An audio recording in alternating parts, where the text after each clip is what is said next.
parents worry about their children. They probably worry about their children no matter how old the children get.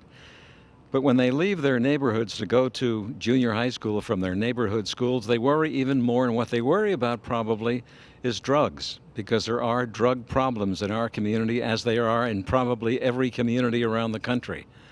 There's a volunteer organization, a nonprofit organization that's been trying to do something about this for a number of years. And Bill Bittner has been involved with this for a long time, a program called StandTall. Now, Bill, tell us what StandTall is. StandTall is an anti-drug program that was started about 7 years ago, and it's to educate the kids and the problems, the issues of taking drugs. We do two things. We try to educate them, and we also try to have fun with them. We try to let these kids have fun doing this and encouraging them to not to use drugs and alcohol. Now, kids are exposed to drugs and exposed to alcohol and a lot of other problems, I suppose, at a very, very young age. Why would they come to StandTall? Wouldn't it be difficult for them? Were their friends looking on to get into something like this? No, we haven't experienced that. The kids get a T-shirt that says StandTall on it.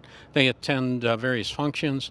And to my knowledge, no one has ever tried to put them down because of that. So. Has it helped them? Obviously, when there's something called peer pressure, as you well know, where when somebody visits some friends and the friends are involved with some kind of drugs or alcohol, that they try to entice them into it. That's the biggest thing, and that's what we try to tell the kids. I say that drugs are contagious because they're not, but they are because they get them through their family or their friends. And peer pressure is very hard on these younger kids. And what we're seeing is younger and younger kids are experimenting with drugs. Why do you think somebody joins StandTall then when they're going to be ostracized in a sense by some of their friends? Well, I don't know that they're ostracized, but I think that they're encouraged by their family. They're encouraged by what they hear about StandTall. You know, it used to be when we first started the program, we had to sell it. Today, we don't have to sell it. I mean, the kids they come in there and they ask, "Where's StandTall at? I want to sign up. I want to join." So it sounds like some kids just know what the problem is and want to stay away from it.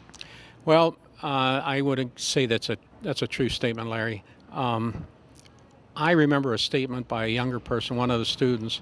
They wanted to join StandTall because they wanted to help their parents. Oh, okay. Now, is this problem in this community based on any social or economic areas, or is it crossing those lines? It crosses all lines. It doesn't matter what social they're from, society, what part they're from. It crosses all lines. We have people that some of the kids don't have anything. And we have others that come from very prominent families, and historically, some of them have had problems. Bill, why are you doing this? You were a vice president with Marmon Keystone, a company here in Butler, one of the large companies, and you retired. How did you get involved with this kind of work? Well, it was through the county, actually, and there's a story to it, but it was through the county and then through the Butler County Drug and Alcohol Board, and then finally to an organization called Butler County Against Heroin, which was started a number of years ago. Originally, Larry, the reality tour was part of Butler County Against Heroin, and Norma did such a great job with that, she took off and ran it separately, and we were looking for something to do to affect the kids. Ed Fink was on our board, and we searched out this program called StandTall. Ed Fink was the superintendent of schools here up until a short time ago. Now, what about the schools? Do they readily accept an outside group coming in to do this? The schools that we have involved in it, there's 7 schools, and they absolutely support us. I couldn't ask for any more. At the junior high here, it's fantastic. They just do a wonderful job. Bill, how many kids in the junior high school here are involved with the program? Larry, I can't tell you that. We'll have to wait for the teacher to tell you. But I think there are over 500 kids now in this school this year, and they'll have to tell you. But we have approximately 2,800 students in StandTall program. And that's in a number of different schools in Butler County? Yes, sir. It's in 7 different schools. Are there programs like this in other parts of the country, as far as you know? Yes, I understand that there are. Similar programs? Yes.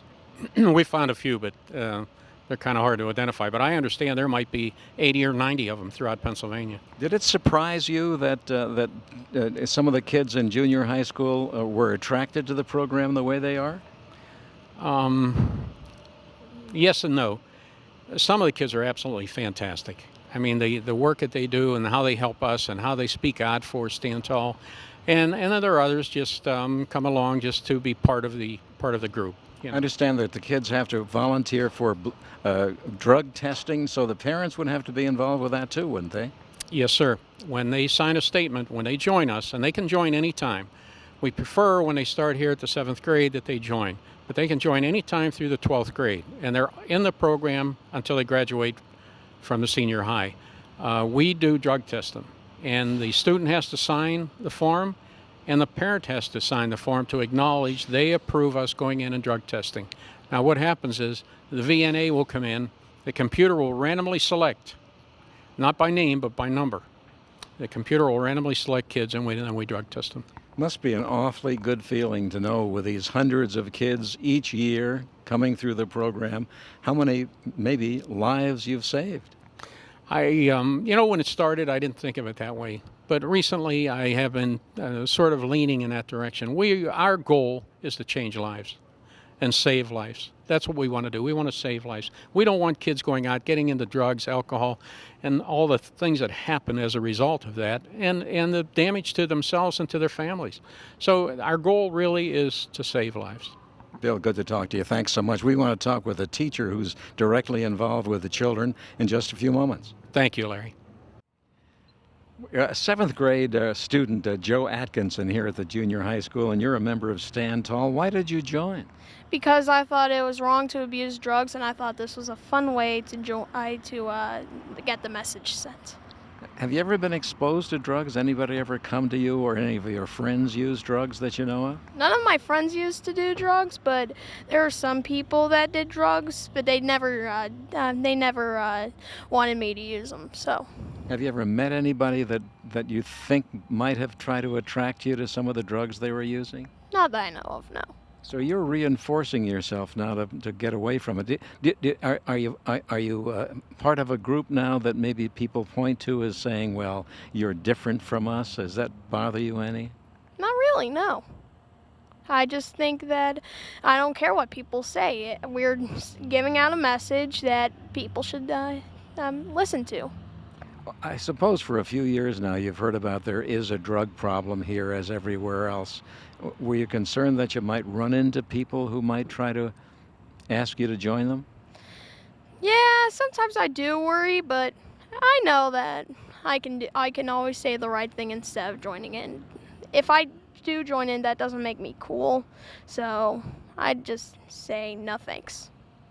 This organization is a reinforcing organization. What do you do here that tells you about the drug situation, and what do you do that's fun?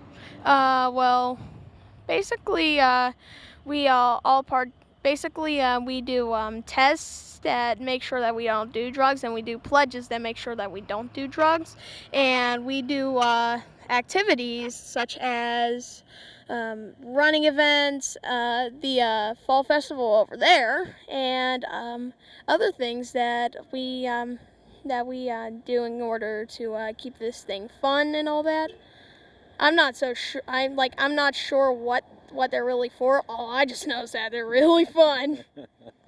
Well, now, Joe, being in 7th grade is a kind of a daunting task, coming from an elementary school, and suddenly you're here with people that you've never met before, and they're from different neighborhoods and different kinds of families. Is it difficult to get adjusted to that? Not really, no. It's easy to adjust to that. It's pretty easy in my standards. If there are some people watching right now who are not involved with StandTall, what would you tell them why they should join? Well, I just think that it would be a fun thing to do, and basically it's multitasking. You get to do fun things, and you're making a pledge not to do drugs your whole life. Basically, you're making a pledge to keep healthy and all that. Joe, it's good to talk to you. Thanks a lot, and good luck to you. It's great to talk to you. Thank you. Beth Lefevre is a teacher here at the junior high school, and you're involved with the StandTall program. Why? StandTall is my baby. I would love for our city to kind of change directions in the way that our youth is going, and I really think that it's important for our kids to remain drug and alcohol free. It's a volunteer program. It would seem to me that maybe guessing that the kids that would never think about using drugs would be the first ones to join. But are there some others that join? We have students from all aspects that join StandTall. We have our musicians, we have our kids who are involved in sports, and we have our kids that aren't involved in anything else besides StandTall. Have some of the kids been involved with drugs before?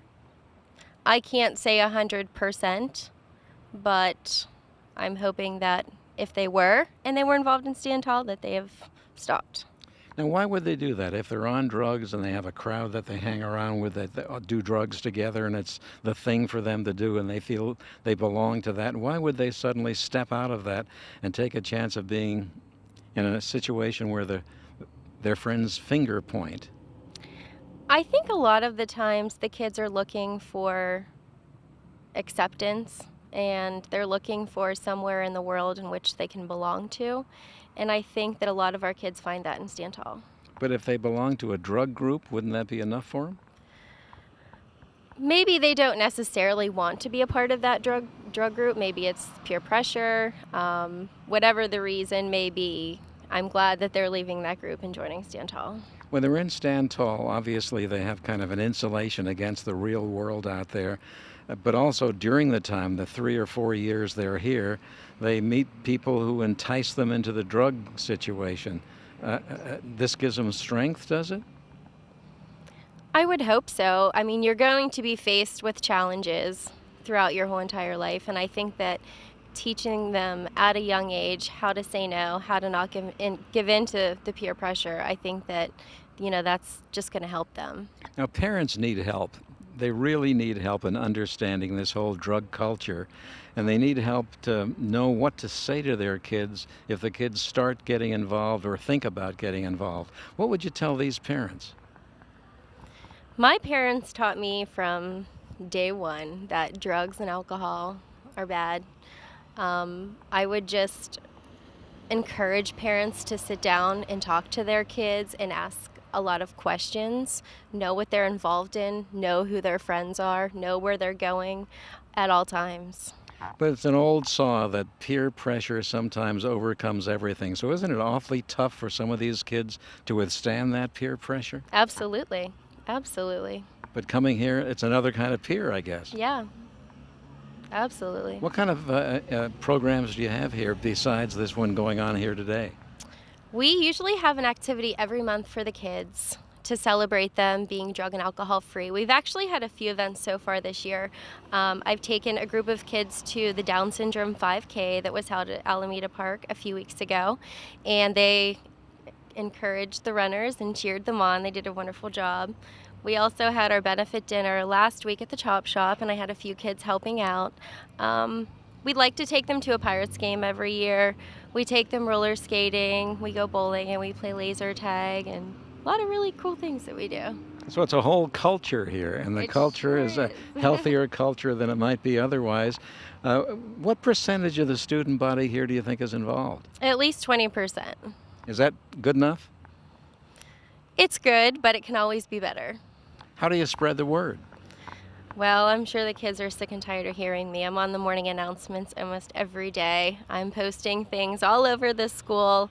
I have my leadership kids going into homerooms, trying to get other students to join, trying to get them to come to activities. So they hear from me all over the place. Are there many students that join after the initial program starts? I'll have so many kids join next week once they hear about how much fun the kids have had today.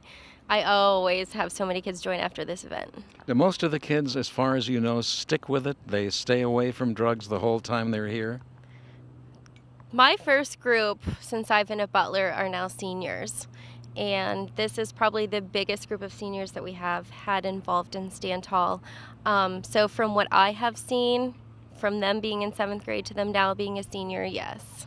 Now, other than the recreation activities, the fun activities that are involved all through their junior high school experience, are there some educational programs too? Yes. Tell them how really bad this is Yes. for them? Yes. We often have speakers come in just so that the kids can hear that, I guess, firsthand account of what it's like to be addicted to either drugs and or alcohol. We have a few lined up for this year. We always try to pass on literature to them, and then we have a Red Ribbon Week in October in which we're sending out a message every day for the kids. You think this insulates them enough by the time they get into high school?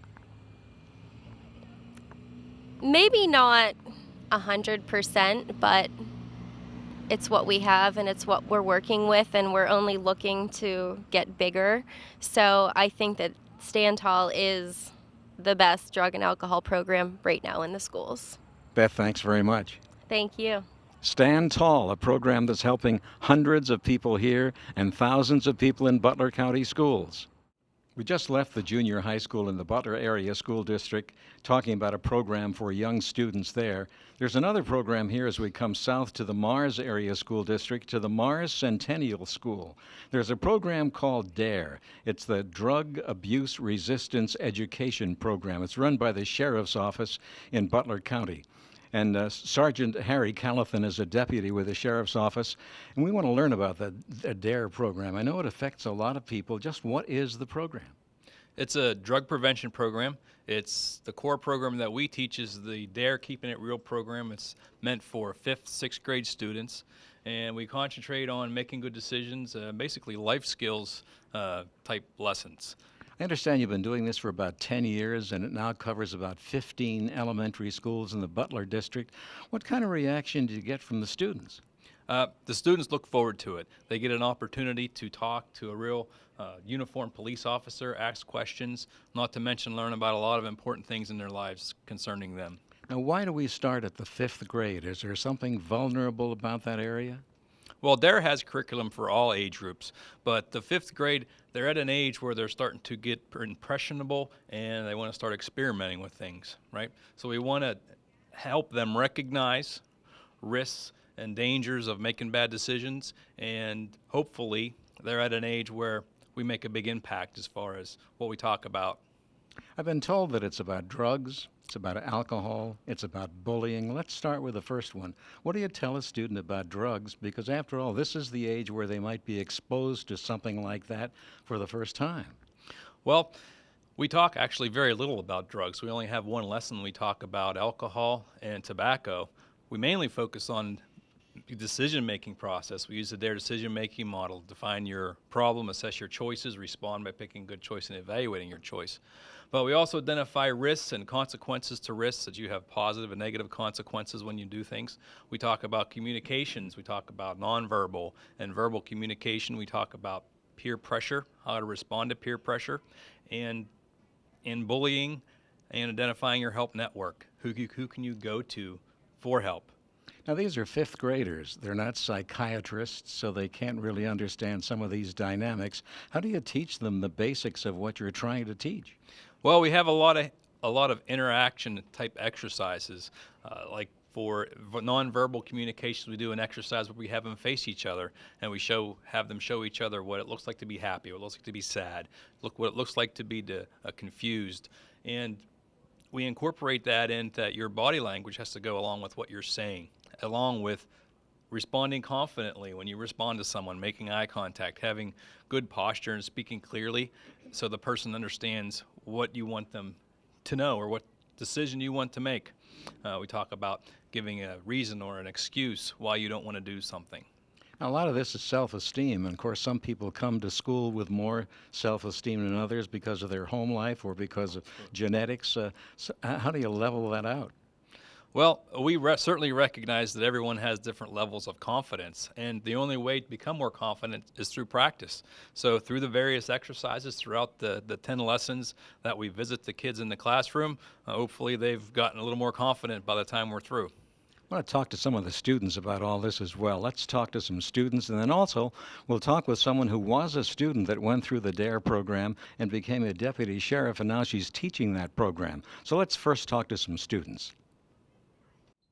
Greg Campbell is a senior at Mars High School, but when he was here in the grade school era, he was in the 5th grade and he was involved with the DARE program. Let's see what you think about that program. When you first heard about it, when you first got involved, what was your initial thought?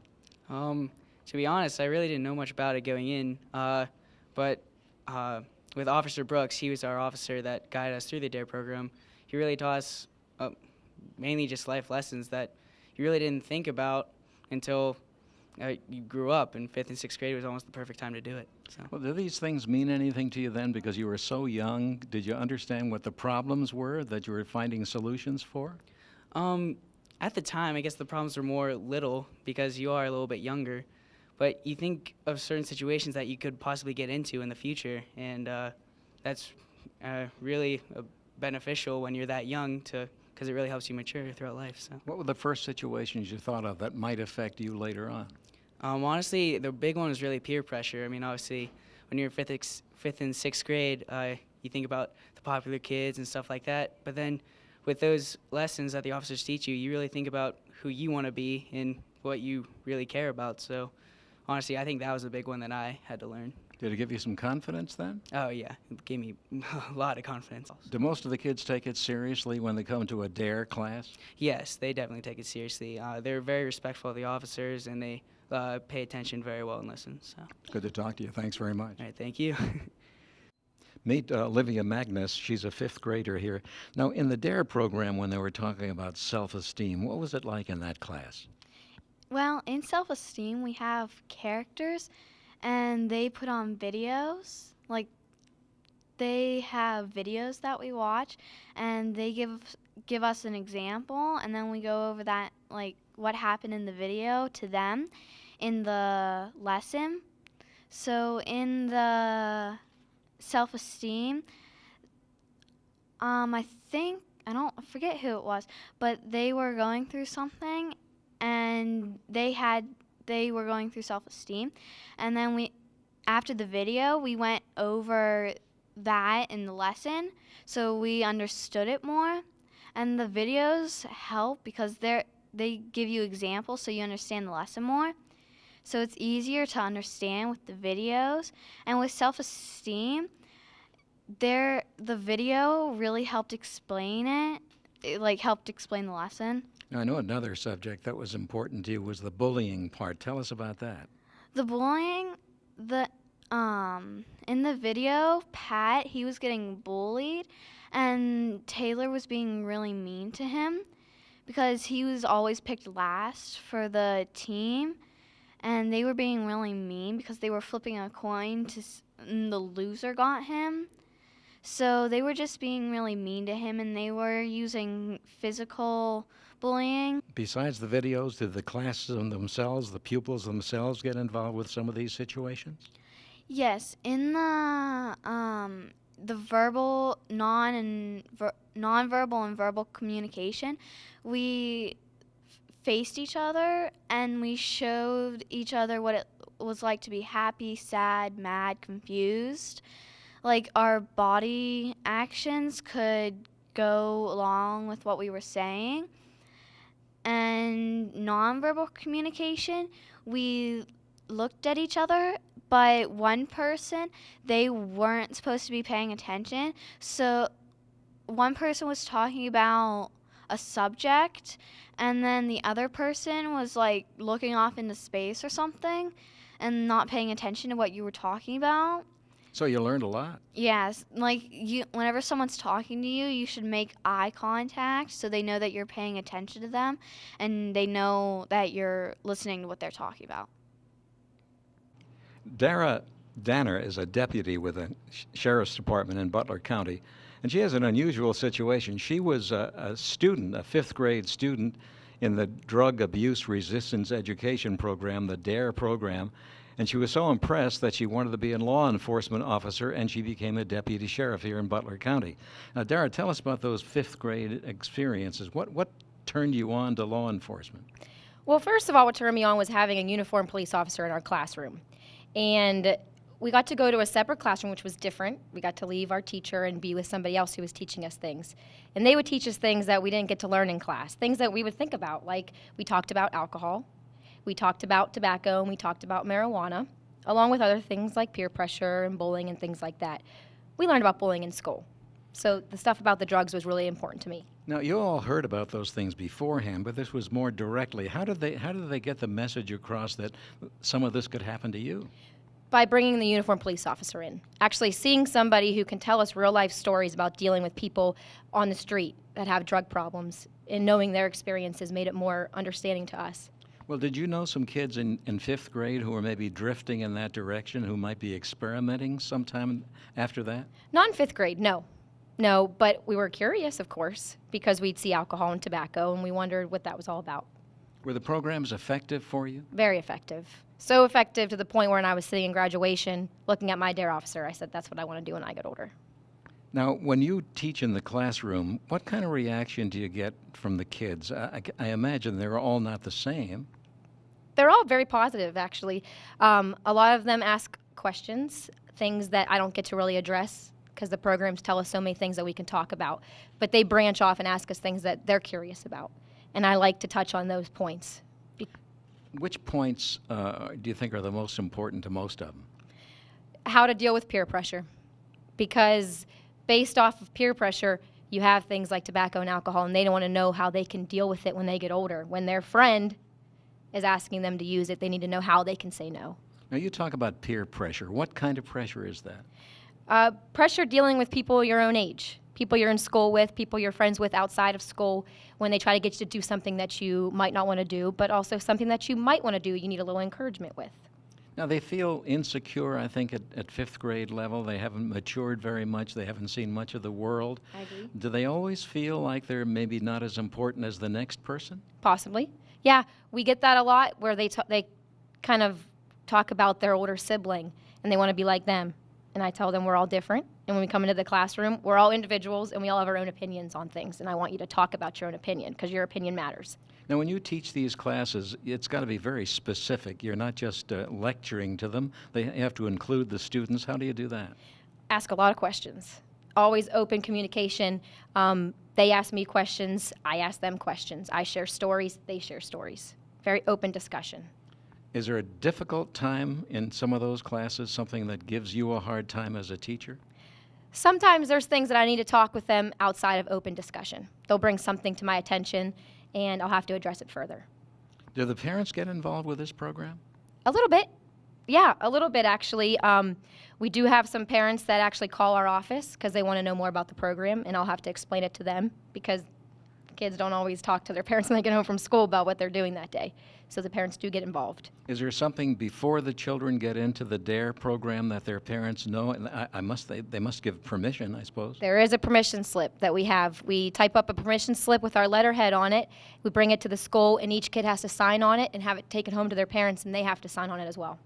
So here's someone who's a teacher in the DARE program, Drug Abuse Resistance Education. This is a program that's in about 15 elementary schools in Butler County.